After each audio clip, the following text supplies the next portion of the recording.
Hello everyone and welcome back to the Coop's Reptiles channel. I hope that you all had a great Christmas. With winter here, it's important that we keep our reptiles healthy, happy and warm during these colder months. So in today's video, I'm going to be sharing some quick tips in order to help you keep your reptiles nice and warm throughout these cooler months. So let's begin the video. Okay, so first up is temperature.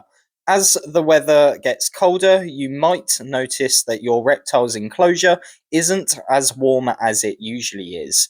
This is where a reliable thermostat comes in handy. Check your basking spot and ambient temperatures daily to make sure they're within the correct temperature range for the species of reptile which you actually own. Now, if you find that your heating setup isn't providing enough heat for the size of your enclosure, what I would first of all recommend doing is just simply turn up the temperature on the thermostat, just to see if by turning it up it actually creates the correct temperature range. Sometimes by turning it up on the thermostat, obviously the bulb is going to push out a higher temperature, which hopefully will disperse across the enclosure to the cool side and will hopefully boost the ambient temperatures around the enclosure. Personally, I like to check my temperatures in the morning, but also in the evening, and I will also go round at about 1 o'clock in the morning just to make sure that my nighttime temperatures are definitely above 20 degrees Celsius. For my UK viewers, as you're probably aware, our winter months get seriously cold during the nighttime, so if you're going to have a problem, it's likely going to be during the nighttime, and I expect you'll find that your temperatures will be below 20 degrees Celsius. So just be mindful that you should probably check your temperatures throughout the nighttime just to make sure that they are above that 20 degrees Celsius. Now, if you have tried turning it up on the thermostat and you're still not getting a hot enough temperature when you actually test the temperature, what I would suggest doing is maybe upsizing the wattage of the bulb that you're using. So for example, if you're using a 50 watt bulb, maybe consider trying out a 75 watt. Sometimes the extra wattage provides them with that extra bit of heat, and sometimes that's all that you will need. Alternatively, you could also buy yourself a secondary heat source. So for example, you could get yourself another ceramic lamp holder and also a ceramic heater emitter bulb, and simply run that into your enclosure. By adding a secondary heat source, usually this will help keep that temperature higher throughout the cooler months. I will be honest, this is kind of a game of trial and error, and you will need to regularly test your temperatures to actually be able to judge whether it's too hot or too cold. Alternatively, some people like to run heat mats into their enclosure just to boost that temperature range inside the enclosure, so that is also something which you could consider. Now, if you're still struggling to retain temperature and keep it warm enough, what I would highly suggest doing is getting yourself a basking rock to have positioned underneath your heat lamp. Basically, by having this as your basking platform, the heat will hit the rock and the rock will retain that heat for a longer period of time, and what happens is the rock will reflect that heat, which provides your reptile with, first of all, underbelly heat, which helps with digestion, but also the rocks tend to retain that temperature really well, and usually the temperatures will slightly be higher on this basking platform. So if you haven't already got a rock as your basking spot, I'd highly recommend maybe placing one into your enclosure, leaving it for a couple of hours to warm up, and just test your temperatures afterwards just to see if it actually has increased the temperature range for you. Sometimes by providing this basking rock, it allows your reptile to have that heat spot at a higher temperature, which will allow them to bask and obviously be able to absorb a lot more heat throughout the winter months. Like I say, it is going to be a game of trial and error, and all you'll really need to do is just test it daily just to make sure that your temperatures are definitely high enough for the species which you're keeping. And if they're not, then you can think about maybe adding a secondary heating source if when you turn it up on the thermostat, it doesn't get hot enough still. Personally, I'd recommend getting yourself one of these, which is the Exoterra infrared thermometer.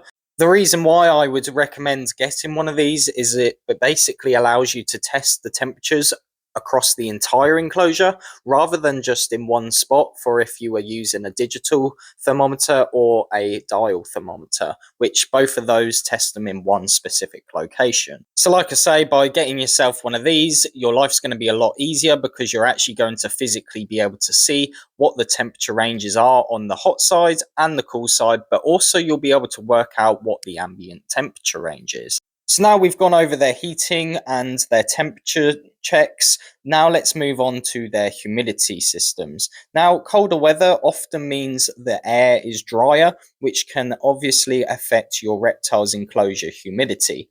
Now, make sure that you obviously have a hygrometer within inside your enclosure so you can actually monitor what the humidity percentage is.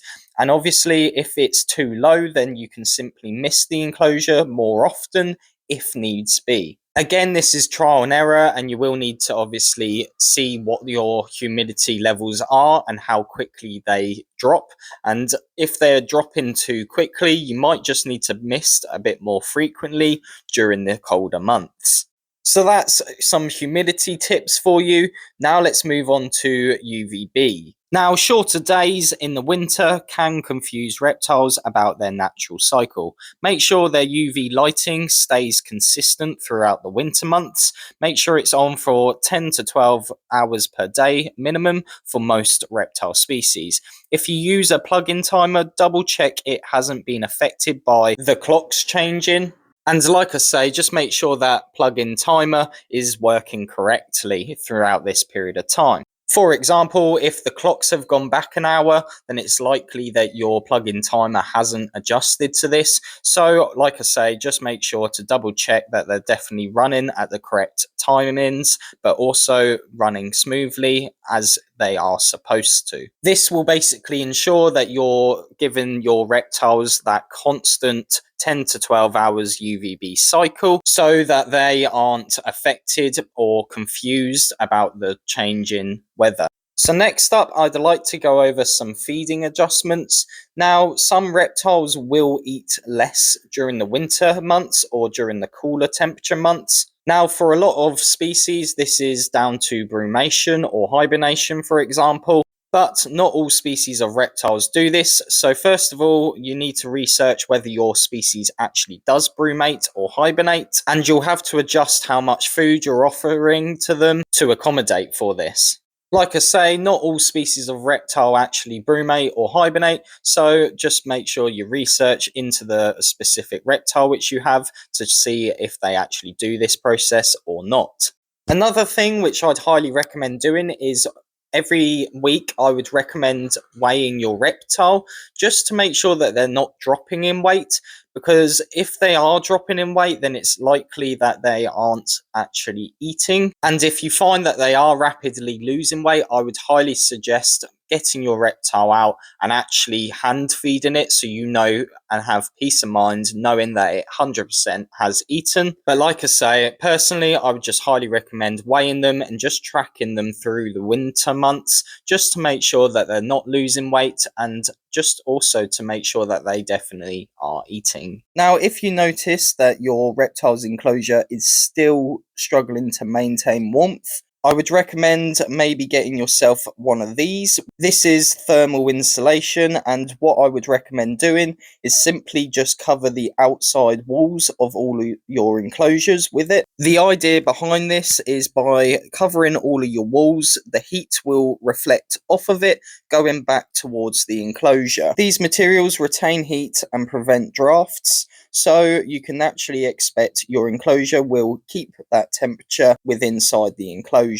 Just make sure to not cover the front glass with the insulation. Like I say, just do the side panels, the top, and also the back panels. Doing this can improve your temperatures inside the enclosure and prevent heat from being able to escape the enclosure. Another thing which you could try is basically boosting the temperatures of the room which the enclosure is in. So for example, you could turn your heating on for that one specific room and increase the temperatures of the room that the reptiles are in. This can help keep your enclosure warm and also help your temperatures stay stable throughout the winter months. Now, if you didn't want to turn on your heating, you could also buy one of these, which is just a simple plug-in heater. These little heaters do give off quite a bit of heat and will definitely help boost the temperatures of the room which the enclosures are actually in. So there we go, guys. That is my top tips for keeping your reptiles warm during these winter months. If you have any questions, please feel free to drop us a comment and I'll make sure to get back to you. For the products which I have mentioned within this video, I will make sure to drop a link to them down below in my description. But yeah, like I say, the main thing is that you are regularly testing your temperatures and just making sure that their enclosure is running nice and smoothly. If you do need any more further assistance, please feel free to reach out to me. I'd be more than happy to try and help you out. But yeah, that's basically it for today's video, guys. I hope that you enjoyed this video and found it valuable. If you did enjoy the video, maybe consider dropping us a like to let us know you enjoyed the video. And also maybe consider subscribing to the channel. We've got so many videos coming out in 2025 and I am buzzing to get these filmed. But yeah, that's it for today, guys. I look forward to seeing you in my next video. See ya!